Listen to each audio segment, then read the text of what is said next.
David, let's kick it off with you. With the market rallying once again, we are on track for another gain for the week, and we are looking ahead to next week with retail earnings coming out. We've got Home Depot and Walmart reporting their quarterly numbers before the bell on Tuesday, and we are expecting to see evidence that an economy is slowing.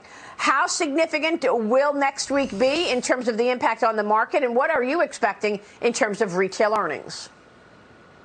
Yeah, Maria, I mean, it's pretty important. I mean, if you look at just the second quarter as a whole, earnings have been pretty good. 90% of companies have already reported. If you look at the aggregate earnings growth of those 90% of S&P companies, we're up about 7%. But here's the challenge. If you remove energy, we actually saw a decline of almost 4% for second quarter earnings. So a lot of this rally that we've seen, while I've loved it, it's really done because of a valuation expansion. This idea that, Fed hawkishness has peaked, that inflation has peaked, that the 10-year has come down pretty significantly.